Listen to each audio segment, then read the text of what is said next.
At the Christmas dinner, my daughter-in-law raised her glass and said in a loud voice, "Starting today, I'm going to manage everything in this family.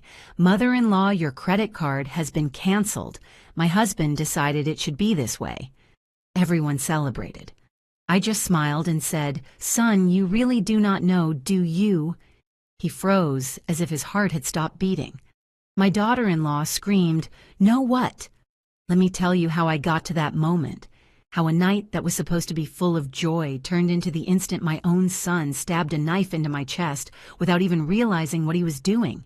If these life stories move, you subscribe to the channel to keep listening to confessions like this one.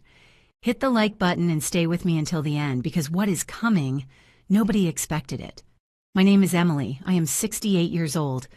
And on that Christmas night, dressed in my burgundy wool shawl that I had knitted myself, I was sitting at the head of the table in my own house, watching my family celebrate my humiliation. The table was set with the embroidered tablecloth I sewed 30 years ago. The aromatic candles gave off the scent of cinnamon. The golden turkey rested in the center, surrounded by green bean casserole and roast beef. Everything looked perfect. Everything except for what was about to happen. Vanessa, my daughter-in-law, stood up. She was wearing a tight peach-colored dress that showed off her 5-month baby bump. Her brown hair fell in perfect waves over her shoulders. She was smiling with that security that only people who think they have already won possess. She raised her glass of cider and gently tapped the crystal with a small spoon. The clinking sound caught everyone's attention. My son Ryan, sitting next to her, looked at her with adoration. My sisters-in-law, the wives of my nephews, stopped talking. The children running around the living room stopped. Even the Christmas music seemed to lower in volume. "Family," Vanessa began with a firm and clear voice. "Today is a special day, not only because of Christmas, but because I have an important announcement to make." I felt a knot in my stomach.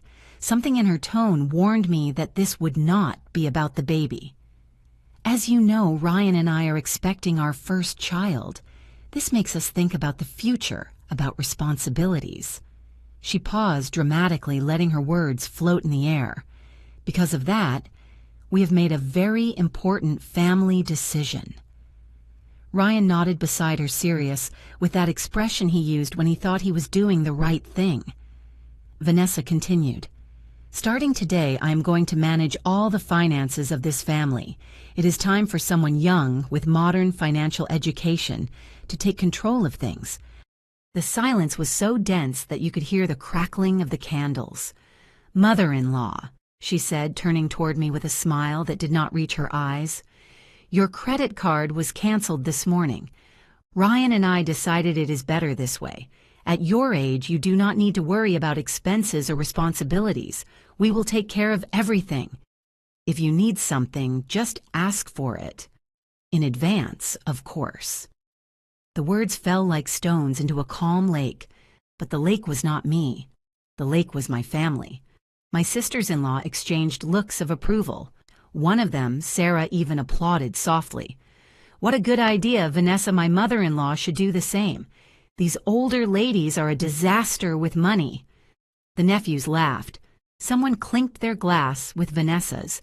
Ryan smiled proudly as if he had just solved a problem that nobody else had seen. And me, I just observed them. I watched how my 32-year-old son, the boy I raised alone after becoming a widow, the man I shaped with tears and sacrifice, looked at me as if I were a burden that he had finally learned how to manage. I felt something break inside me. It was not rage. Not yet. It was something deeper. It was the confirmation of a suspicion I had held for 3 years, since the day Vanessa entered our lives. I took a sip of my fruit punch. The bittersweet taste reminded me of all the previous Christmases, when Ryan and I were just the two of us sharing sandwiches at our small table, laughing because I had burned the turkey. Now we were here in this house that he believed was mine, surrounded by people celebrating my defeat. I placed the glass on the table. The sound resonated louder than I expected. All eyes turned toward me. Vanessa remained standing, expectant, waiting for my reaction. She wanted to see me cry. She wanted me to beg. She wanted me to break. But instead of that, I smiled. It was a calm smile, almost sweet, the smile of someone who knows something the others are ignoring.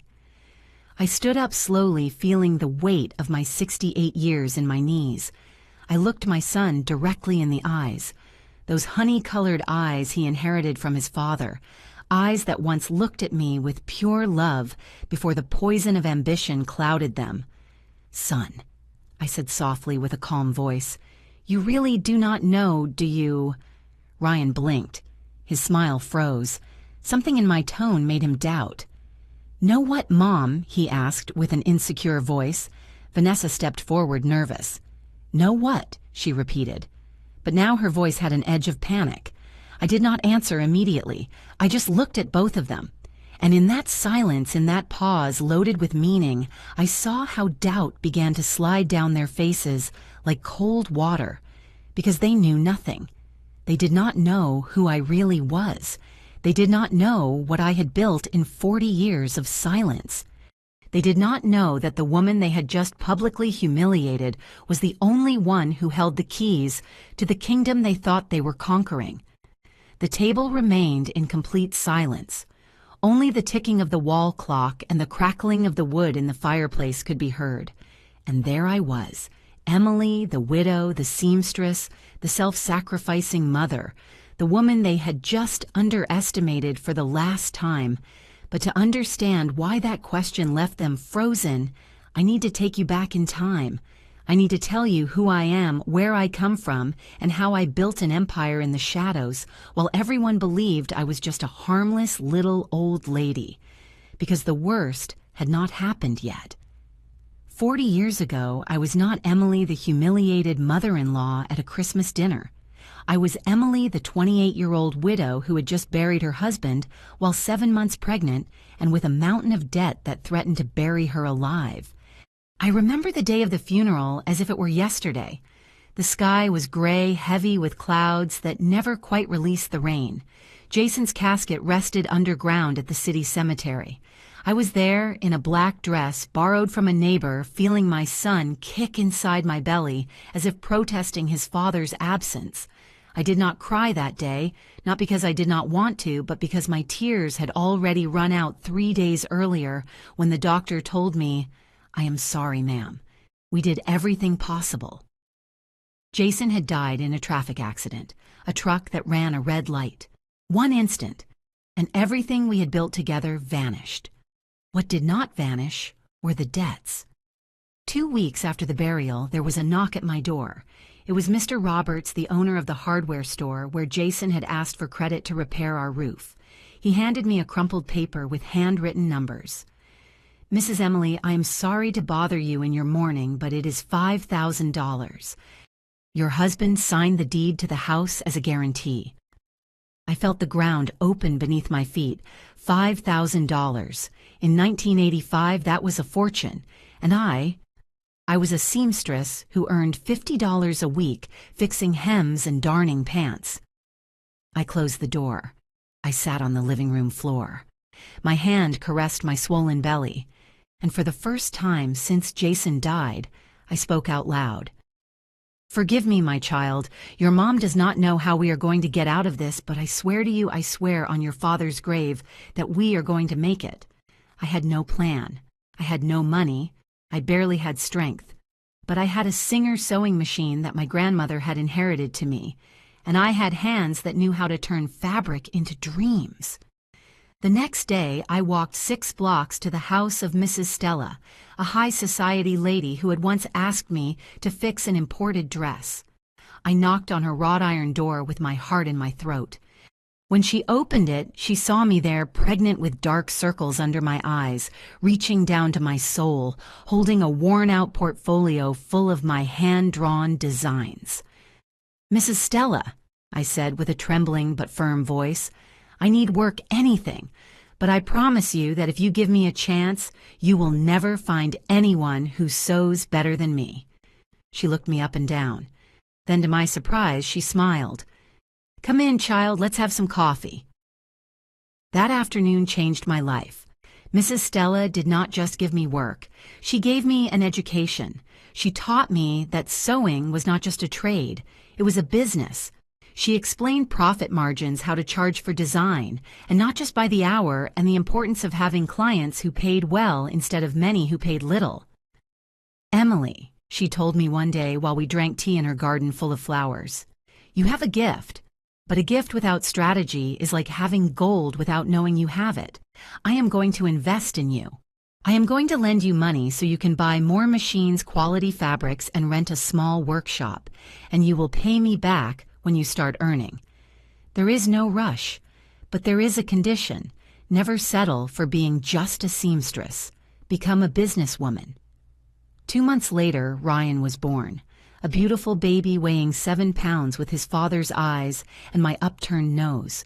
I held him in my arms in that small public hospital room and whispered to him, "You are going to have everything I did not have, I promise you." And I kept my promise. I worked like never before, from 5 in the morning until 11 at night. Ryan slept in a little crib next to my sewing machine.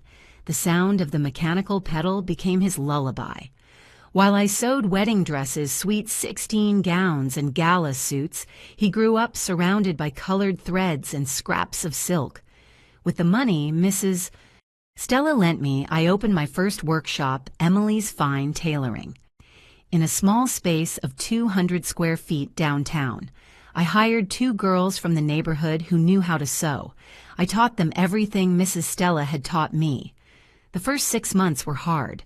There were nights I ate only beans with tortillas to be able to buy more fabric. But little by little, the business grew. The society ladies started recommending me. "You have to go with Emily. That girl sews like the angels." And with every dress I delivered, my reputation grew. 3 years after Jason's death, I had already paid off all his debts. Every dollar. Down to the last penny. Mrs. Stella came to visit me at the workshop the day I made my last payment. She hugged me tight and said, "I am proud of you, child. Now comes the hard part. Growing." And I grew. I opened a second workshop, then a third. I started selling not only to private clients, but to elegant boutiques. I registered my brand. Mrs. Stella introduced me to an accountant, to a lawyer. She taught me how to invest. The money you earn is not for spending, Emily. It is for making it grow. Buy properties, rent them out, create passive income. I did not understand well what passive income meant, but I learned. Oh, how I learned. I bought my first commercial space when Ryan was 8 years old, a small store on a well-located corner. I rented it to a lady who sold groceries. Every month she paid me $400. Money that came in without me having to sew a single button. Ryan studied in a public school. He wore mended uniforms. We ate simply. We lived in the same humble house that Jason had left us. But in secret, I was building an empire. 10 years into my widowhood, I already had 3 commercial spaces rented out. By 15 years, it was 5. I bought properties in areas that were growing before they went up in price. I invested in bank certificates. I saved every dollar as if it were the last. And never did I say anything to Ryan. I wanted my son to grow up hungry, with a desire to strive, to value money because he had seen it be scarce, so he would not become one of those spoiled rich kids who waste fortunes because they never had to earn them. So I kept up the facade, the seamstress widow, the struggling mother, the simple woman who barely got by. When Ryan turned 18 and entered college to study industrial engineering, I told him I had gotten a full scholarship. In reality, I paid every dollar of his tuition, $1,200 a semester. When he graduated and got his first job as a junior engineer earning $1,000 a month, he was so proud. He hugged me and said, "Mom, now I am going to take care of you. You do not have to work so much anymore." I laughed. I caressed his face. "Oh, my boy, if you only knew." But I did not say anything. By then, I already had 8 commercial properties, all rented, generating $10,000 a month in passive income. I had 3 luxury apartments in the Uptown district that I had bought at auction prices during the economic crisis. and I had over $200,000 in bank investments. My total net worth exceeded $500,000, and Ryan believed his mother barely survived sewing dresses. I did it for love, for protection, because I wanted him to become a man on his own merits. But I never imagined that silence, that white lie, would become the weapon they would one day use to sink me. Because 3 years later, Ryan met Vanessa at a corporate party, and everything started to change. She came into my life like fog arrives, slowly, almost imperceptible, but covering everything until you can no longer see the path. And I, who had survived widowhood debt and 40 years of struggle, did not see what was about to happen until it was too late. Ryan was 30 years old when he met Vanessa. I was 65. And at that moment, my son still did not know the truth about me. To him, I was the sacrifice mother who lived in a modest little house in the older side of town, who kept sewing dresses to stay active, who rejected his offers of financial help with stubborn pride. No, my love, I am fine. You save your money for your future. What Ryan did not know was that that modest little house was just one of my 9 properties.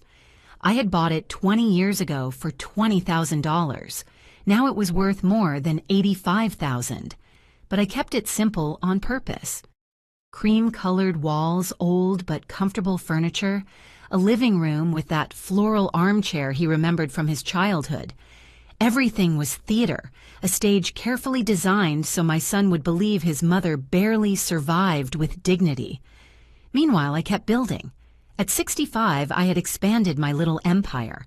I had 8 commercial spaces rented in prime zones, 2 pharmacies, 3 medical offices, a cafe, a stationery store, and a beauty salon. Every month, without moving a finger, $10,000 clean entered my bank accounts. I also owned 3 luxury apartments in the financial district that Mrs. Stella and I bought as partners when the market collapsed in 2008. We rented them to foreign executives for $2,000 a month each. My accountant, Mr. Moore, a serious 60-year-old man with thick-rimmed glasses, visited me every 3 months to review the finances. He always knocked on my door at 9 in the morning when he knew Ryan was already at work. Mrs. Emily, he would tell me while we reviewed the account statements in my dining room, your investments keep growing. You are already at $250,000 in bonds and mutual funds. Do you want to diversify more? I would nod, taking notes in my hardcover notebook. The seamstress who never finished high school now understood annual yields, compound interest rates, and long-term investment strategies. Mrs. Stella had taught me well before dying 5 years ago. Her last will was to leave me her share of the properties we had bought together. You paid me back every dollar I lent you, Emily, and you gave me something more valuable. You proved to me that betting on women is never a bad investment. But none of this existed for Ryan. For him, I was still the widow who sometimes asked him to help change a light bulb or fix a dripping faucet. I lied to him, yes, but I did it for love. I wanted my son to learn the value of effort, to know how to earn things, not to become one of those men who squander inherited fortunes because they never sweated to get them. And it worked. Ryan became a responsible, hardworking, honest engineer. He rented a small apartment, drove a used car, saved every month.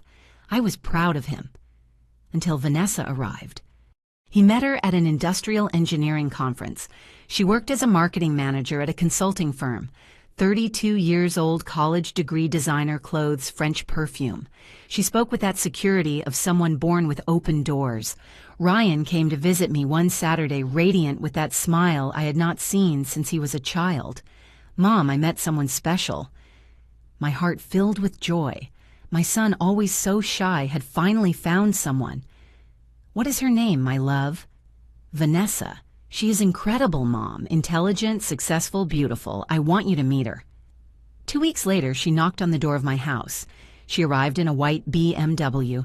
She was wearing large sunglasses, a leather purse that I recognized as designer. I had sewn enough imitations to know the difference, and heels that sounded authoritative against the floor. I opened the door with my apron still on my hands, stained with flour because I was making cookies. "Ma'am, nice to meet you. I am Vanessa." She extended her hand.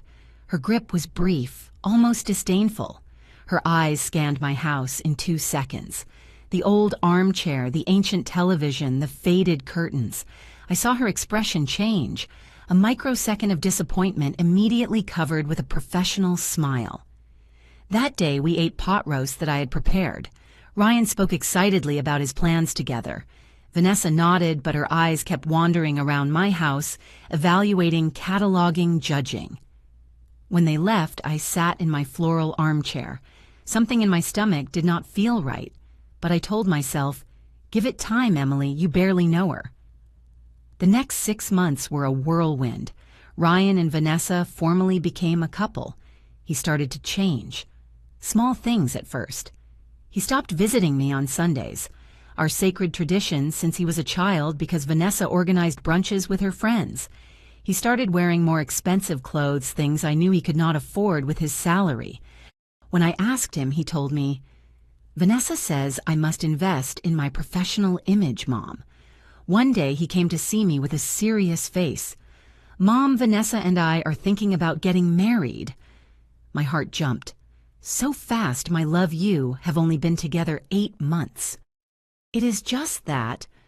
She is the one, Mom. I know it. And well," he scratched the back of his neck, nervous. "There is something I want to ask you."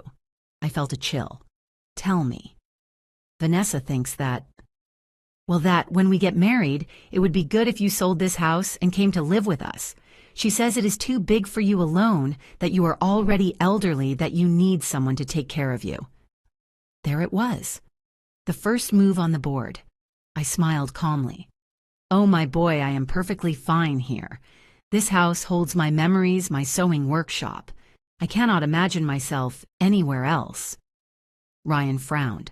"But Mom, Vanessa is right. What happens if you fall and there is nobody? If you get sick, we could take care of you better." Take care of you. That phrase. As if I were an invalid old woman who needed supervision. "Son, I am 65, not 90. I keep working, walking, living my life. When the moment comes that I need help, I will let you know. But that moment is not today." I saw the frustration in his eyes, but he nodded. "Okay, Mom. I just want you to be okay." They left. But that conversation planted a seed of worry in my chest. 3 months later, they got married. A discreet wedding in an elegant garden. 150 guests. An imported wedding dress that cost $4,000. Ryan confessed it to me, embarrassed, when I asked. I attended with my best dress. One I had sewn especially for the occasion. Champagne-colored silk fabric, discreet embroidery. Several guests asked me who had made it. I felt proud. But during the reception, I heard Vanessa talking to her friends near the bar. They did not see me. "Is that your mother-in-law, the one in the gold dress?" "Yes," Vanessa replied with a sigh. "Poor Ryan. He grew up alone with her. The woman could never give him anything." "Does she live alone?" "Yes, in an old little house on the other side of town. Ryan wants her to come live with us when we buy a house, but I do not know. Imagine having her there all the time." Her friends laughed. One said, "Well, at least you do not have to worry about complicated inheritances, right? There is nothing to fight over." Vanessa smiled. "Exactly. That is the advantage. No money dramas." I walked away before they saw me. My hands were trembling while I held my glass of champagne. I breathed deeply. "Calm down, Emily," I told myself. "Let them think what they want." But something inside me changed that night. I realized that Vanessa had not only misjudged my economic situation, she had built her entire plan based on a lie that I myself had created, and now my silence was becoming my worst enemy. The next 2 years were a slow but constant escalation. Vanessa convinced Ryan to buy a house in an exclusive gated community. They asked for a huge mortgage loan. Ryan worked 12 hours a day to pay the monthly installments of $2,000. I saw him exhausted every time he came to visit me, now only once a month. "Are you okay, son?" "Yes, Mom. Just tired, but it is worth it. Vanessa is happy in the new house." Vanessa got pregnant. Ryan was in the clouds. I knitted blankets for my grandson, embroidered sheets, prepared homemade preserves. But every time I visited their house, I felt the change. Vanessa treated me with cold courtesy. She offered me tea in chipped mugs while she drank coffee in fine porcelain. She made me wait in the living room when I arrived because she was busy. And Ryan, my son, saw nothing. He was so submerged in work and pleasing his wife and preparing for fatherhood that he did not notice how they were displacing me from his life until that Christmas arrived. The dinner, the toast, the announcement, and my question that froze everything. "Son, you really do not know, do you?" Because the moment had arrived. I could no longer remain silent, not when my own son was burying me alive. Allow me to rewind a little more. I need you to understand exactly who Vanessa Sanchez really was, because what my son saw in her and what she really was were two completely different things. He met her at an innovation conference at the Grand Hotel downtown. Ryan had gone forced by his boss without much desire. She was there representing her consulting firm with a badge that said, Strategic Marketing Manager. Vanessa stood 5'6", straight brown hair always perfectly ironed, flawless makeup that gave her that magazine look, nude gel nails, clothes that screamed money, tailored blazers, silk blouses, high heels that she deliberately clicked against the marble to attract attention. She spoke with that neutral accent of someone who studied in bilingual private schools. She used words in English in the middle of her sentences. It is a very corporate topic, you know, you have to think about personal branding. Ryan was dazzled. My son, so simple, so noble, had never met anyone like that. For him, Vanessa represented that sophisticated world he had never had access to. What he did not know was that it was all a facade. Smoke, mirrors. Vanessa grew up in the old suburbs in a family that once had money. Her father Herman had owned an auto parts distributor. They lived well for years. 3-story house, 2 cars, vacations at the beach. But when Vanessa was 23, the business went bankrupt. Bad investments, fraudulent partners, debts that accumulated like an avalanche. They lost the house, the cars, everything. Her father fell into depression. Her mother, Rebecca, had to start selling costume jewelry at flea markets to survive. But Vanessa decided that never, ever would she be poor again. She got a job at the consulting firm lying on her resume. She added certifications she did not have. She exaggerated her experience. She was good at talking, at selling smoke, at making mediocre projects sound revolutionary in PowerPoint. She earned $3,000 a month. But she spent $5,000. How credit cards? 5 in total. She rotated them like a desperate juggler. She paid the minimum on one with cash from another. She bought designer clothes at clearance sales. She carried knockoff bags so good that nobody noticed the difference. She rented. She did not own. The white BMW she drove was leased. The jewelry she wore was borrowed from her cousin who worked in a jewelry store. Everything was a lie. But it was a lie so well constructed that nobody questioned it. Until she met Ryan. That day at the conference, she evaluated him in 30 seconds. Industrial engineer, 30 years old. Modest car, but clean. Suit not very expensive, but well ironed. Simple watch. No ring. She calculated. This man is not rich, but he has potential. Professional, stable, and best of all, shy, malleable. She approached with a glass of wine in her hand. First time at these conferences? You look lost. Ryan blushed. Is it that obvious? Vanessa laughed, a studied musical laugh. Relax, I cannot stand these events either. Do you want me to show you the trick to survive them? Follow me. And that is how it all started. With a conversation. With that capacity, Vanessa had to make the other person feel special, seen, important. Ryan fell. Completely.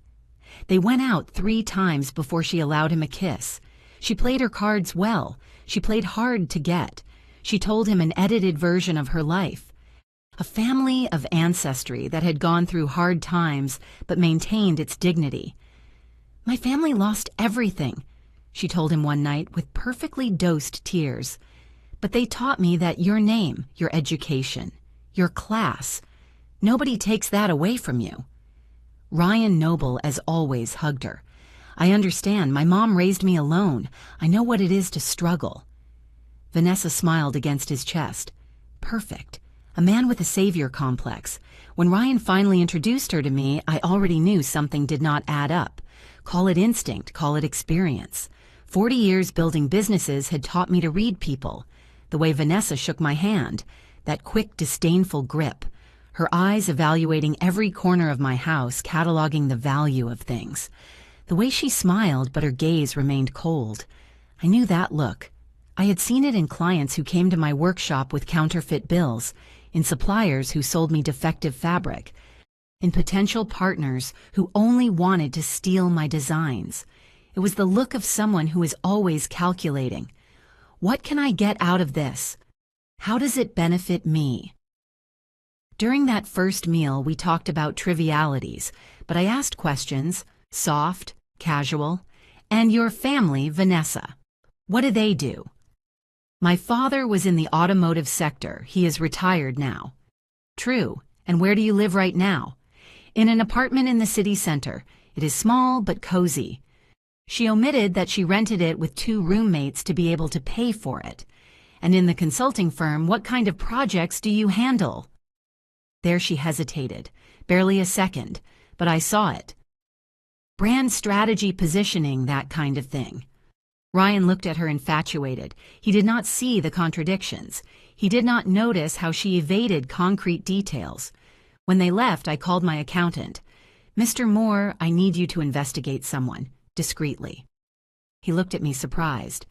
In all our years working together, I had never asked him for something like that. "Mrs. Emily, it is for Ryan. I need to know who my son is dating." 3 weeks later, I had a 12-page report on Vanessa Sanchez. Credit card debts, $15,000. Credit history bad. 2 personal loans in collection. Real salary, $3,000 a month. Not the $5,000 she had told Ryan. Family unemployed father. Mother selling informally. Younger brother with addiction problems. They lived in a low-income apartment in the rough part of town. Everything Vanessa had told Ryan was a made-up, stretched, retouched version of reality. I sat in my armchair with that report in my hands. My instinct told me, get her away from your son. Show him this. Protect him. But something stopped me.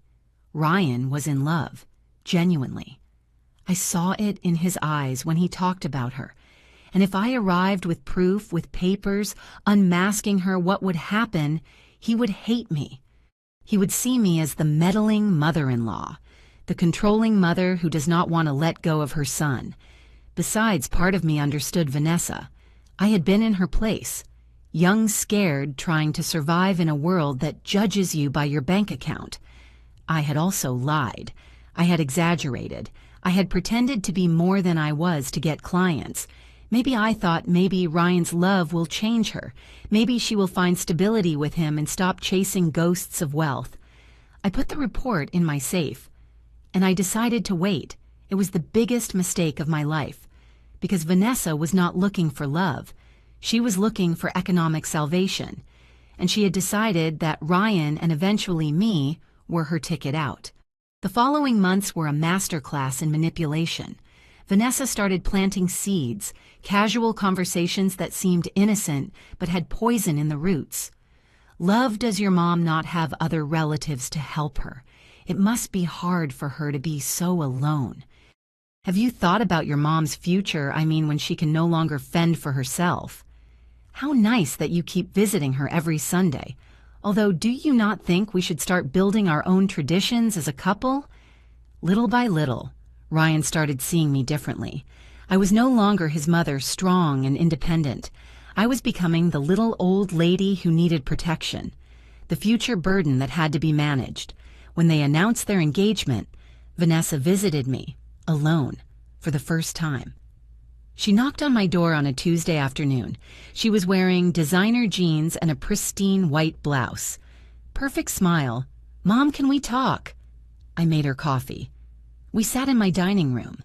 "I want us to be friends," she began. "You are very important to Ryan, and because of that, you are important to me." I nodded, waiting. "I know you have struggled a lot, that you raised Ryan alone. That speaks of an incredible woman." Dramatic pause. "That is why I want you to know that when we get married, you will never be alone. We are going to take care of you, as a family." Her words sounded sweet, but her eyes were studying me, looking for cracks, weaknesses. "I appreciate it, Vanessa, but I am fine. I do not need anyone to take care of me." Something crossed her face, annoyance, quickly covered with another smile. Of course. I just want you to know you can count on us, for whatever it is."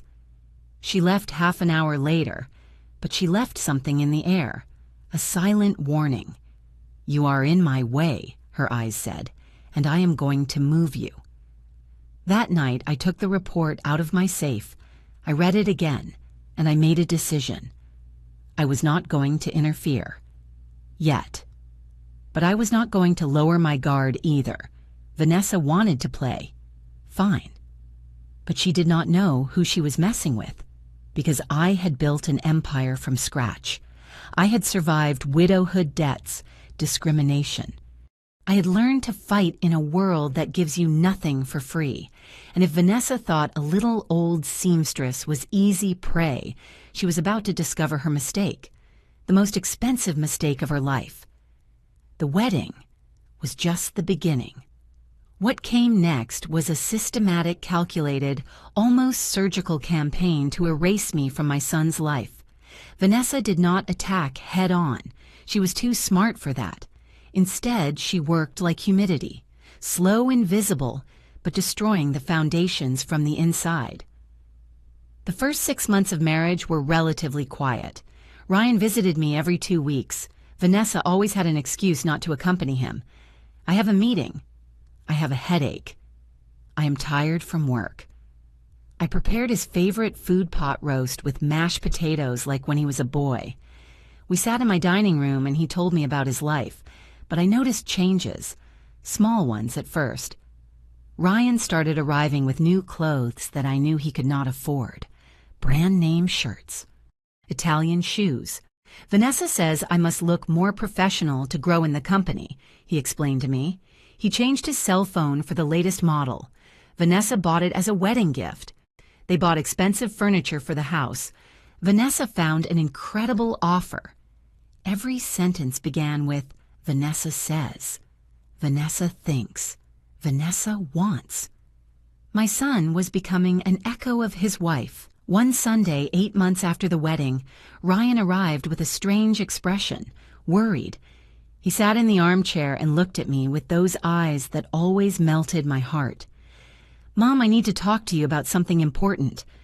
My stomach tightened. "Tell me, my love."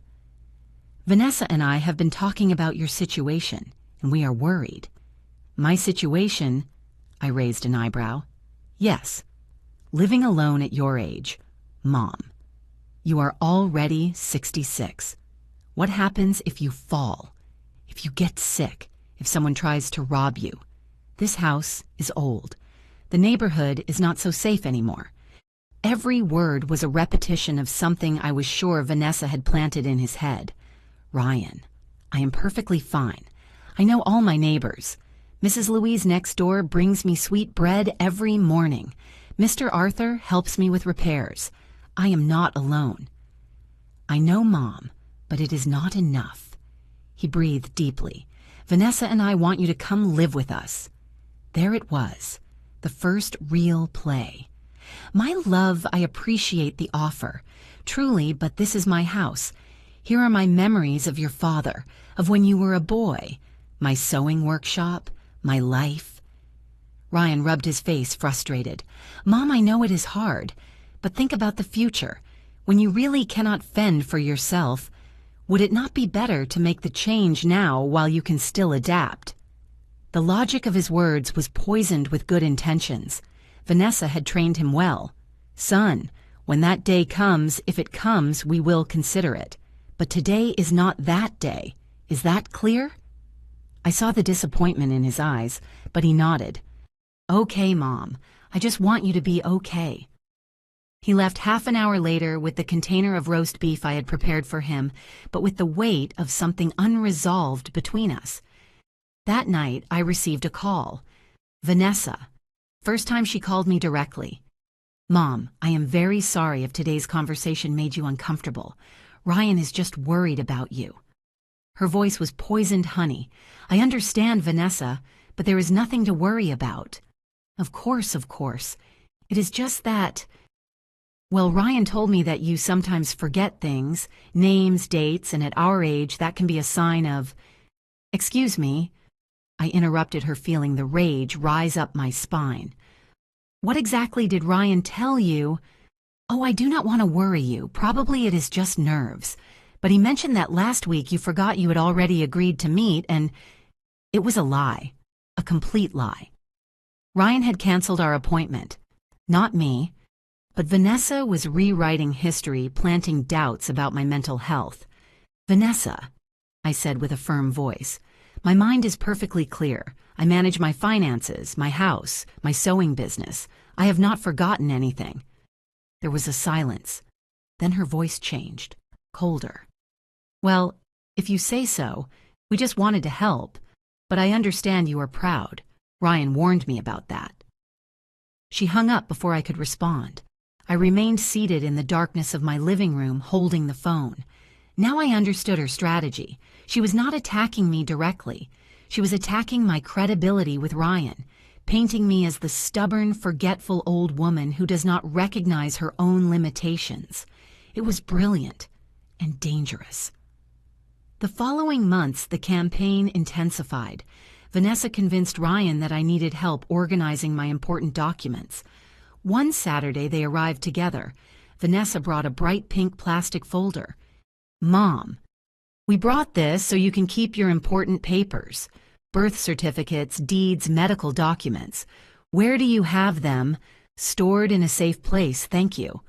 But where exactly it is important for Ryan to know in case of an emergency." Ryan nodded, worried. "It is true, Mom. If something happens to you, I need to know where your documents are." I refused, politely but firmly. "When it is necessary, I will inform you. For now, everything is under control." I saw the frustration in Vanessa's eyes. She had not gained access to my papers. Later, she tried another tactic. She suggested that Ryan help me manage my money. "Your mom should not worry about paying bills at her age. You could handle that for her. It would be one less weight." Ryan proposed it to me during a visit. "Mom, let me help you. I can pay your electric, water, phone bills from my account. You just tell me how much you spend a month and I will take care of it." "It is not necessary, son. I manage everything perfectly." "But Mom..." "Ryan..." My voice was harder than usual. "I appreciate your intention, but I do not need you to manage me. Is that clear?" He blinked, surprised. I rarely spoke to him like that. But Vanessa did not give up. Every rejected strategy was replaced by a new one. When Vanessa got pregnant, everything changed speed. Ryan arrived radiant to give me the news. "Mom, I'm going to be a dad. You are going to be a grandma." I hugged him with genuine tears. My grandson, a little piece of Jason living in this new generation. But Vanessa used the pregnancy as a weapon. "Mom, with the baby on the way, we are going to need space, and frankly, your house is bigger than our apartment. Have you thought about selling and buying yourself something smaller? We could use that money for the baby's education." She said it casually during a family visit, as if she were suggesting what to have for dinner. "This house is not for sale," I responded. "Oh, do not be offended. It is just a suggestion. But well, I understand you are attached. Although being realistic, when you are gone, the house is going to pass to Ryan anyway. Would it not be better to use it now that the baby needs it?" She spoke of my death like someone talks about the weather with that chilling naturalness. Ryan said nothing. He just looked at his plate uncomfortable. Then came the real blow. 1 month before the fateful Christmas, Ryan arrived with papers. His face was serious, rehearsed. Mom Vanessa and I consulted with a lawyer about asset protection. Asset protection, I repeated slowly. Yes, the lawyer says that at your age you should have everything in order just in case, and that the safest thing is for you to transfer the house to my name now to avoid legal problems later. There it was, the final objective, my house. And why would we need to do that, Ryan? To protect you, Mom. If the government, or if there are tax problems, or if someone tries to take advantage. They were excuses without substance, phrases that Vanessa had put in his head. And my bank documents, do they also need protection? Ryan cleared his throat.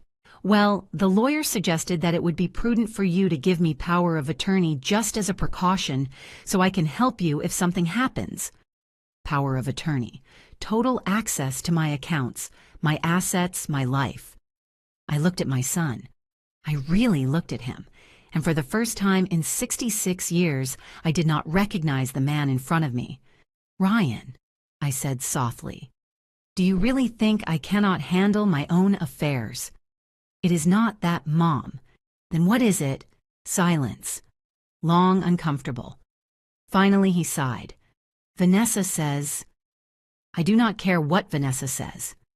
My voice cut the air like a razor. I am asking you what you think. I saw him hesitate. For a second, I saw my real son there fighting to get out. But then he clenched his jaw and said, I think Vanessa is right. You are stubborn, Mom, and that could get you into trouble. Every word was a stab wound, but I breathed, and I took the papers. I read them carefully. They were to transfer my house, the smallest one, valued at $85,000 to his name. Okay, I said finally. Ryan seemed surprised. Really? Yes. If this gives you peace of mind, son, I will do it. I signed. Right there. With Mr. Moore as a witness, whom I had called previously, of course. Ryan hugged me. Thank you, Mom. This is for the best. You will see. What he did not know was that that house was my least valuable property, that I had 8 other properties generating millions, that I had just given him the crumbs while the true banquet remained hidden, but I needed them to believe they had won, that they had gotten everything I had, because when they discovered the truth, the fall would be much more painful. And that Christmas, that damned Christmas, the moment of the toast arrived. The moment Vanessa, drunk on power and champagne, announced that now she would control everything, that my card had been canceled, that I was officially under her administration, and everyone applauded. My family, my blood, celebrating my humiliation. But then I smiled and asked, Son, you really do not know, do you? And Vanessa's world began to crumble. But before arriving at that revelation at the Christmas dinner, I need you to understand the hell I lived those last 3 months. Because Vanessa not only wanted my money, she wanted my dignity, my spirit. She wanted to see me on my knees, and she almost achieved it. After signing the transfer of the house, something changed. Vanessa no longer pretended. She had obtained what she believed was my only asset, so the masks fell. The first humiliation arrived 2 weeks later. It was Sunday, the day of my monthly visit to Ryan's house. I rang the doorbell at 2 in the afternoon as we had agreed. Vanessa opened the door. She was wearing an ivory silk robe hair in a messy bun face without makeup. Her 4-month belly was already showing. Oh, Mom, did Ryan not tell you? Today we cannot receive you. We have important visitors. Through the half-open door, I saw the living room. Empty. No visitors. Ryan confirmed to me yesterday to come today. I said, holding the container with the casserole I had prepared since 5 in the morning. Vanessa sighed as if I were a foolish child. Well, he told you wrong. Besides, Mom, we need to talk about these surprise visits. Now that the baby is coming, we cannot be receiving people without planning. Ryan will call you to schedule when it is convenient. Schedule. I repeated the word as if it were poison in my mouth. I am his mother, not a dentist appointment. I know, but things change. You understand. She began to close the door. Leave the casserole. I will give it to Ryan. She extended her hand to take the container as if she were a delivery driver, as if I were not the woman who had raised her husband alone for 30 years. No, I said, stepping back. This food is for my son. I will give it to him when I see him. Vanessa narrowed her eyes. Whatever you want. Have a good day. The door closed in my face. I remained standing there on the porch of that pretty house in that elegant gated community, holding food that was getting cold, feeling smaller than I had felt in years. I went back to my house in a taxi. I did not eat. The casserole stayed in the refrigerator. 3 days later, I threw it out. It had gone bad, like my relationship with my son. Ryan called me the following Wednesday. Mom, sorry about Sunday. Something came up last minute. He did not mention important visitors. He did not mention that Vanessa had kicked me out. Just an empty apology. It is okay, son. I lied. Because what else could I say? The next humiliation was worse. Vanessa called me a Tuesday afternoon. Mom, I need to ask you a favor. Tell me. I have an appointment with the gynecologist tomorrow at 11. Ryan has a meeting and cannot take me. Could you take me? And while we are at it, help me with some shopping for the baby. Something in my chest rejoiced. Maybe this was an olive branch. Maybe we could start over. Of course, my child, with pleasure. I arrived at her house at 10:30, punctual. I carried my purse with extra money in case they needed something for my grandson. Vanessa came out dressed impeccably. Lavender maternity dress, low heels, designer bag. She looked me up and down. I was wearing my normal clothes, jeans, an embroidered blouse, comfortable shoes. Oh, Mom, are you going like that? Excuse me. No, nothing. It is just that we are going to the mall afterwards. But well, it does not matter. She said no more, but the message was clear. I looked bad. I was not at her level. In the office, the gynecologist received us. Is this the mom? She asked me, smiling. No, it is the mother-in-law, Vanessa corrected quickly. My mom had something come up. During the entire consultation, Vanessa treated me as if I were invisible. She did not include me in the conversations. When the doctor asked something, she answered, looking only at Vanessa. Do you have family support for when the baby is born? Yes, my mom is going to come help me the first few months, Vanessa replied. I was sitting there 3 feet away and she had just erased me. Afterwards, we went to the mall. Vanessa entered an expensive baby store. Stroller, crib bottles, clothes. She was pointing at things. I like this. This too. Yes to this. The saleswoman was adding it up. $2,000. Vanessa turned toward me. Mom, can you help us with this? It is for your grandson. There it was, the real reason for inviting me. I took out my wallet. Inside, I had $200 in cash. It was what I normally carried. I brought $200, Vanessa. I did not know we were going to buy so much. I saw her expression change. Disappointment, then contempt. 200, that is it, she laughed, a cruel laugh. Well, I guess it is what is possible. Leave it. I will pay the rest. She took out a gold credit card, surely Ryan's, and she paid. The saleswoman looked at us uncomfortably. Next time, let me know in advance, I said calmly, and I can bring more. Vanessa looked at me the way one looks at an insect. Do not worry, Mom. I already understood. Ryan was right. You do not have much to contribute. Every word was a nail in my heart. On the way back, we did not speak. She dropped me off at my house without even getting out of the car. That night, I cried. For the first time in years, I cried until I ran out of tears. But the worst was yet to come. One Saturday, Ryan called me. Mom, we are going to have a family gathering next weekend. My cousins, their wives, the kids. Vanessa wants everyone to see her baby bump. Can you come?" "Of course, son. Should I bring something?"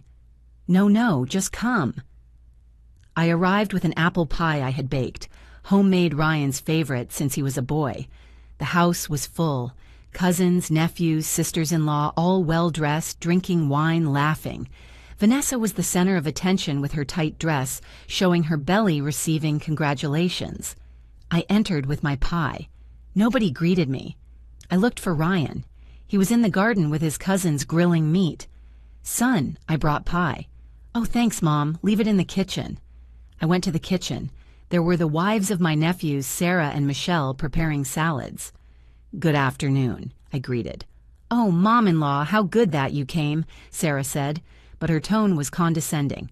"Vanessa told us that you already gave them the house. What a nice gesture." Michelle nodded. "Yes, how nice. At your age, you no longer need those worries." I left the pie on the table. "Where should I put it?" Vanessa entered at that moment. She saw my pie. She wrinkled her nose. "Oh, Mom, I told Ryan not to bring anything. We already have dessert. We bought a cake from a French bakery." She pointed to an elegant box on the counter. "But thanks, we can save it for later." She took my pie, 3 hours of work made with love, and put it in the refrigerator, in the back, hidden. "Come, Mom, let's go to the living room, but be careful with the white sofa. It is new. Better sit on the wooden chair." She pointed me to a hard, uncomfortable chair in a corner, as if I were a punished child. I sat down. I watched my family laugh, toast, celebrate. Nobody included me in the conversations. When I tried to participate, they ignored me or changed the subject. At mealtime, they served the plates: grilled meat, gourmet salads, elaborate sides. They gave me a plate, but I noticed it had less meat than the others, more salad, as if they were rationing me. Vanessa stood up with her glass. "Family, I want to thank you for being here. This baby is going to be born surrounded by love." She looked at everyone. Her eyes passed over me as if I were part of the furniture. "I especially thank my mom, who is going to come take care of me after the birth. I do not know what I would do without her." Everyone applauded. I did not exist. I ate in silence. My apple pie never left the refrigerator. At 6 in the afternoon, I left. Nobody noticed my absence. 2 weeks later, the final blow arrived before Christmas. I went to the bank to withdraw money from my personal account, the one that had $300 a month from my sewing pension, my facade account. I put my card in the ATM. "Card blocked. Consult your bank." I entered the branch. The executive reviewed my account. "Mrs. Emily, your card was canceled by request of the authorized holder, a certain Ryan Mendez." I felt the floor move. "How?" "It says here he requested the cancellation a week ago as a protection measure for senior citizens." Ryan had canceled my card without telling me, without consulting me. I called my son, furious. "Mom, wait, let me explain.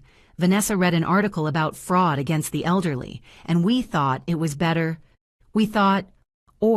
Vanessa thought, Mom, do not get mad.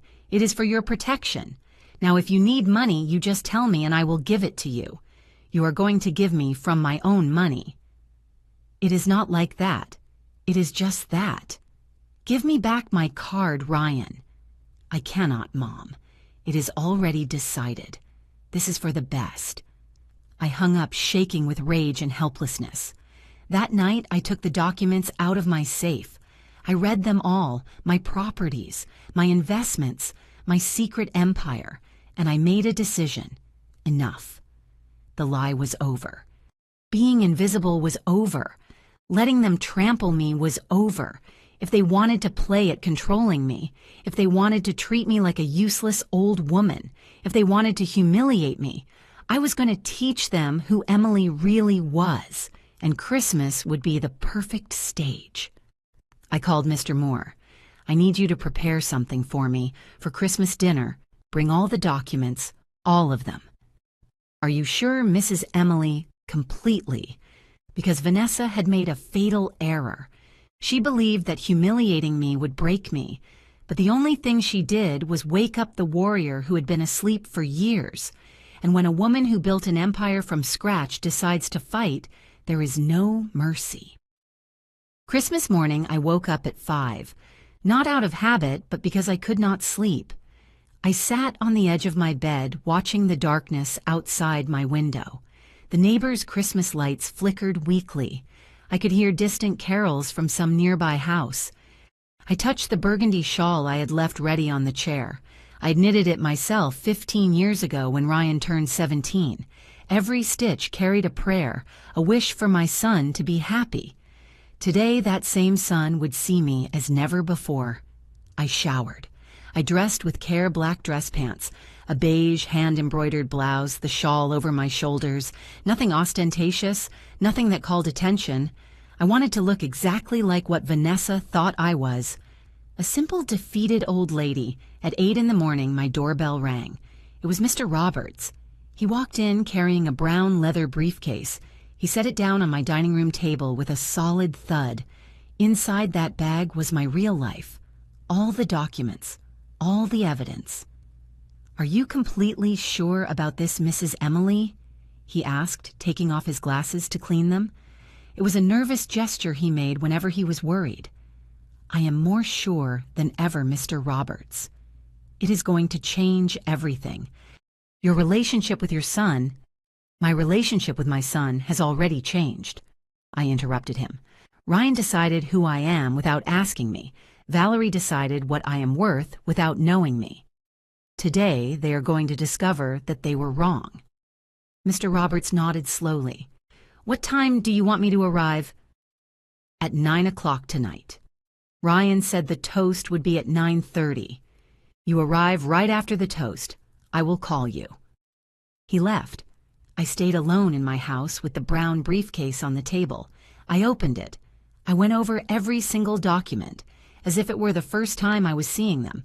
Deeds to 8 commercial properties, valued together at $5 million, lease contracts, monthly income, $20,000, 3 apartments in the city center, valuation, $3 million, monthly rents, $15,000, investment certificates, mutual funds, treasury bonds, total, $4 million, total net worth.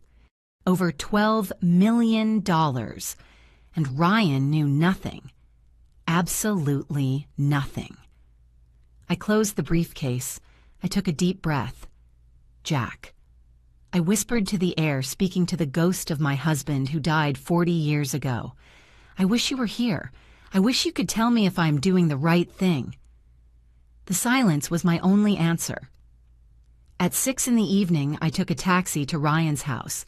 I was carrying a Tupperware container with my famous spiced fruit punch, apples, cinnamon cloves, and a bag with wrapped gifts for the baby due in March. The taxi stopped in front of the house.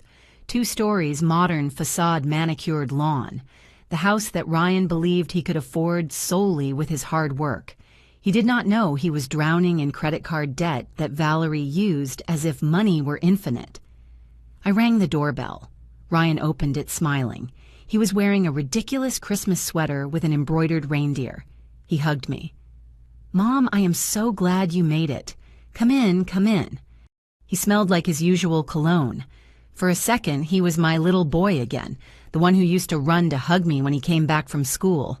The one who told me, "I love you, Mom," every night before sleeping. But then Valerie appeared. Tight, peach-colored dress, V-neck hair in perfect waves, 5 months pregnant. She looked radiant, powerful. "Mother-in-law, it is so good that you could come." The emphasis on could was subtle, but poisonous. The house was full. My nephews and their families had already arrived. Sarah and Michelle, the sisters-in-law, were in the kitchen laughing. The kids were running through the living room. Everything smelled like roasted turkey and hot cider. I sat in the armchair they indicated for me. The same one from the last gathering, hard, uncomfortable in the corner. Valerie brought me a glass of cider. "Here you go, mother-in-law, alcohol-free, of course. At your age, alcohol is not good." I was 68 years old, not 90. But I said nothing. I just smiled. "Thank you, my dear." The dinner went on normally, well normal for what my life had become.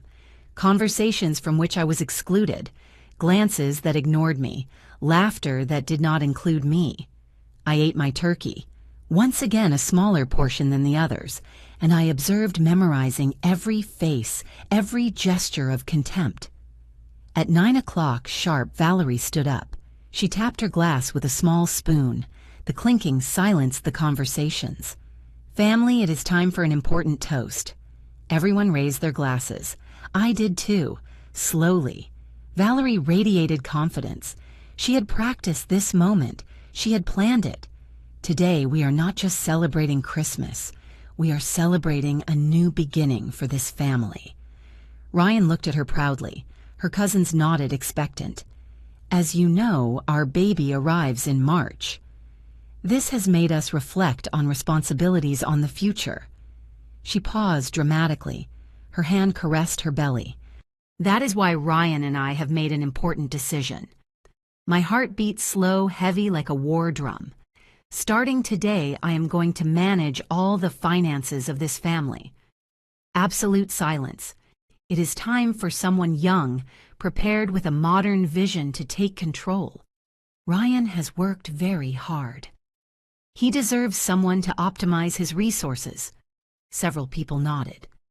"Very well thought out," murmured Sarah. Valerie continued, and now her gaze locked onto me like a predator that has its prey cornered. "Mother-in-law, I know this might be hard to understand, but it is for the best.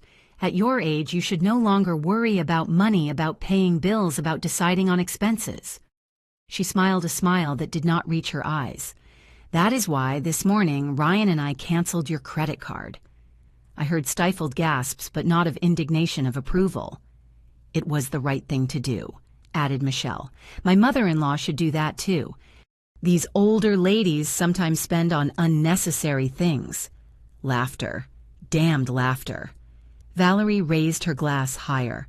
"So let's toast to a prosperous future, to a baby who will be born into an organized family, to smart decisions. Cheers." Everyone shouted. They clinked glasses, they drank, they celebrated. They celebrated my humiliation. Ryan walked over to me. He touched my shoulder. "Mom, I know it is a change, but this is good. You won't have to worry about anything anymore. If you need something, whatever it is, you just ask me. I will give it to you." He looked at me with pity. My own son looked at me the way one looks at a burden that must be managed. Valerie approached as well, radiant. "See, mother-in-law. Now you can live peacefully without stress, like a grandma should." Everyone was looking at me, waiting, wanting to see how the little old lady would react, if I would cry, if I would beg, if I would break. I set my glass on the table. The sound of crystal against wood resonated louder than I expected. I stood up slowly. I felt every single one of my 68 years in my knees, but I stood tall, back straight, chin up. I looked at my son directly into those honey-colored eyes that once looked at me with pure love, and I smiled. Not a sad smile, not a defeated smile. A calm, enigmatic, dangerous smile. "Son," I said softly, my voice cut through the silence like a knife through butter. "You really do not know, do you?" Ryan blinked. His smile froze. Something in my tone unsettled him. "Know what, Mom?" The atmosphere changed like when the sky darkens before a storm. Everyone felt the shift. Conversations died. The children stopped running. Valerie stepped forward, her voice high-pitched, nervous. "Know what, mother-in-law?" I did not answer immediately. I let the silence grow, let the tension become unbearable. I looked at both of them, then at my whole family, one by one, etching their faces into my memory. "Mr. Roberts," I said, finally taking out my phone. "Can you come in now?" I dialed. 2 rings. "Mrs. Emily. Bring the brown briefcase, please." "The family is ready." I hung up. Valerie looked at me with confusion that was quickly turning into panic. What are you doing?" "Waiting," I replied calmly. I sat back down. I crossed my hands on my lap. "You are going to meet someone important." Ryan stepped closer. Mom, what are you talking about? Who is Mr. Roberts, my lawyer? Well, one of them. One of... Ryan turned pale. You have lawyers. Several, my love. When you manage a certain volume of assets, lawyers are necessary. The words fell like bombs. Sarah murmured, Assets! Valerie laughed, a nervous, forced laugh. Mother-in-law, I do not understand your jokes. What assets you barely have... Barely have what Valerie... I interrupted her. My voice was no longer soft. It was steel. Finish the sentence. She opened her mouth. She closed it. She had no answer. 20 minutes later, the 20 longest minutes of their lives, the doorbell rang. Ryan opened the door like an automaton. Mr. Roberts entered, 60 years old, thick glasses, impeccable gray suit, brown briefcase in hand. Good evening, family, he greeted formally. I am Edward Roberts, attorney and legal advisor to Mrs. Emily for 20 years. 20 years. I let that number float in the air. He approached me. Mrs. Emily. Mr. Roberts, please. Show them. He opened the briefcase on the dining room table. He began to take out documents, one after another, deeds, contracts, certificates, bank statements. The table filled with papers. Ryan walked over. He picked one up. He read it. He went pale. This says, you own a pharmacy in the downtown district. That is correct, I confirmed. I bought it 18 years ago for $300,000. Now it is worth $900,000.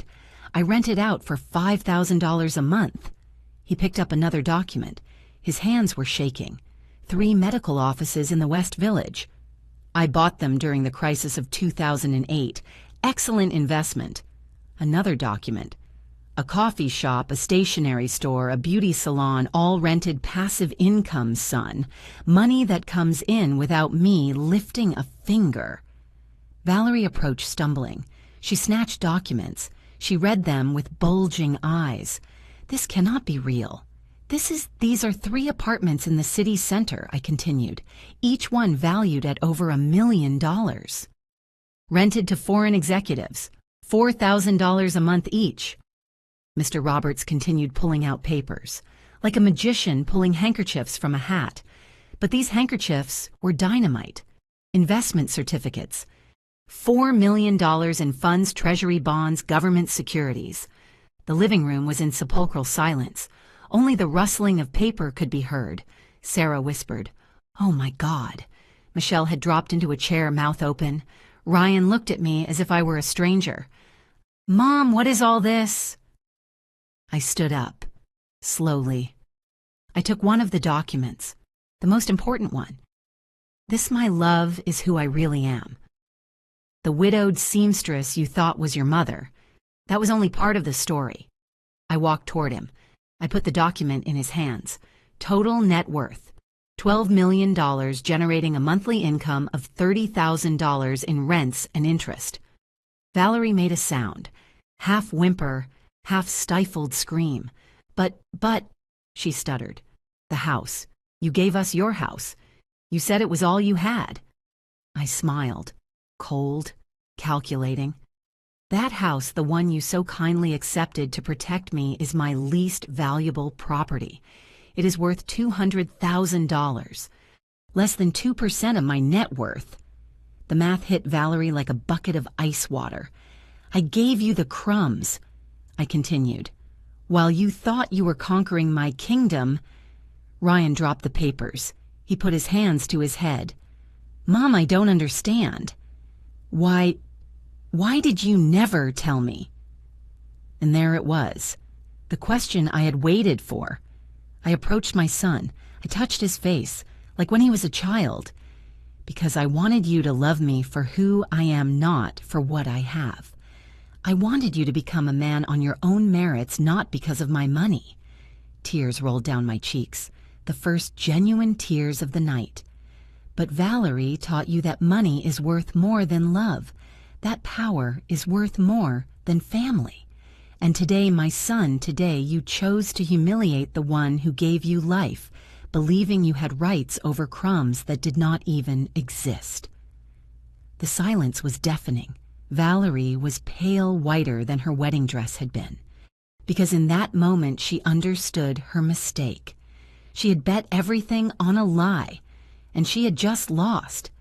Valerie was the first to react, but not how I expected, not with apologies, not with shame, with fury. "This is a trap," she screamed, her voice breaking into a sharp shriek. "You lied to us, you deceived us, you made us believe you were poor." Her face was red. The veins in her neck were bulging. Her hand clutched her pregnant belly like a shield. "I never lied to you," I replied with glacial calm. "You assumed. You never asked what I had. I never asked you for financial help. I never said I was poor. You created that story in your head. But you didn't tell us the truth either." Valerie turned to Ryan, desperate. See how she is. Your mother is a manipulative liar." Ryan was motionless in shock. He looked at the documents scattered on the table as if they were written in a foreign language.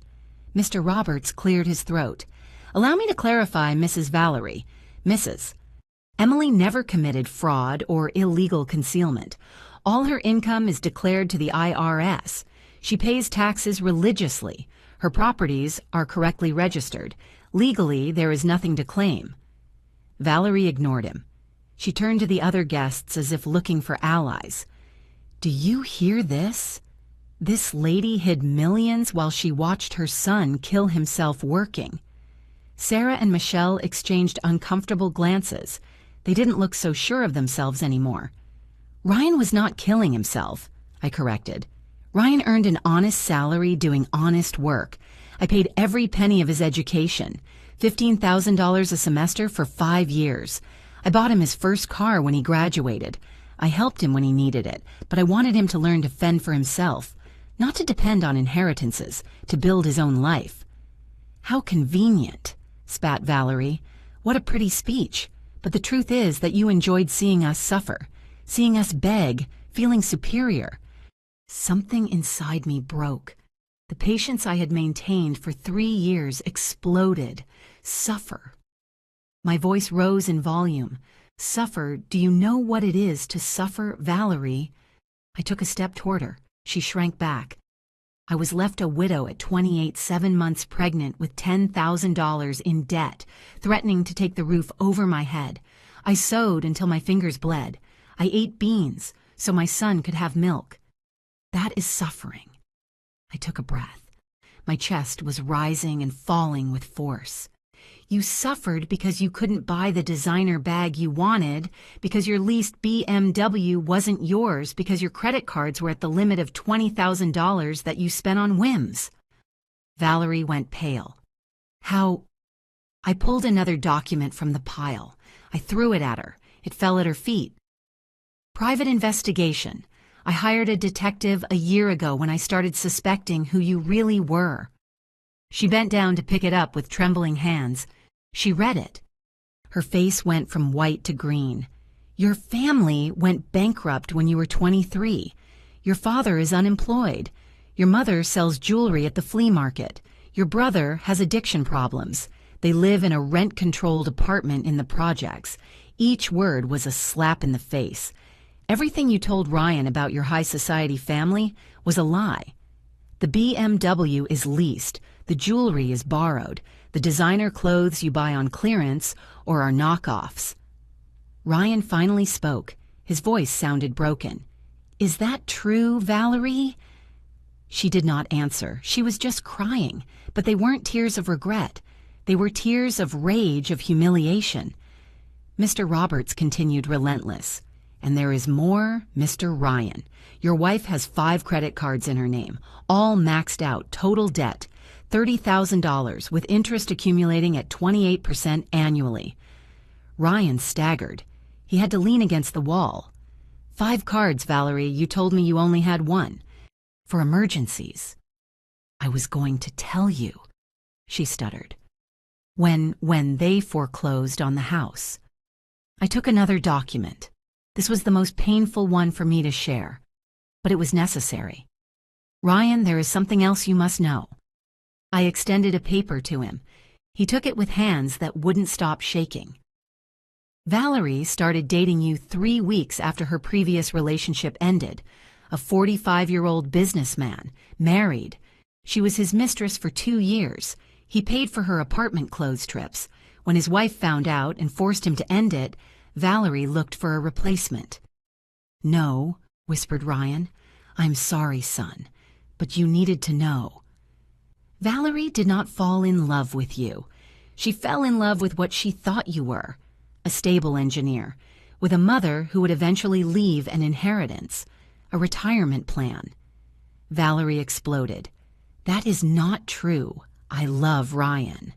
All this is because you are a resentful witch who cannot stand her son having his own family. You love him? I asked softly. Then tell me, Valerie, when you canceled my card without asking me, when you served me food on chipped plates while you ate on porcelain, when you made me wait at the door like a beggar, when you hid my cake in the refrigerator so no one would see it, was that love? Did loving Ryan mean destroying his mother? Silence. Ryan looked at me with tears rolling down his face. Mom, I didn't know she... I know, son. That is why I am doing this. Not to hurt you, but to open your eyes before it is too late. Valerie changed tactics. She knelt in front of Ryan, dramatic, grabbing his hands. Honey, please don't believe her. She is trying to separate us to ruin our family. Think of our baby, of our son. Ryan looked at her, and for the first time I saw something in his eyes I had never seen before. Doubt. Valerie, is it true about the businessman? She hesitated. Barely a second, but it was enough. That was a long time ago before I met you. It means nothing. And the credit cards, can I explain? And your parents? Your family? Ryan, I just wanted you to accept me.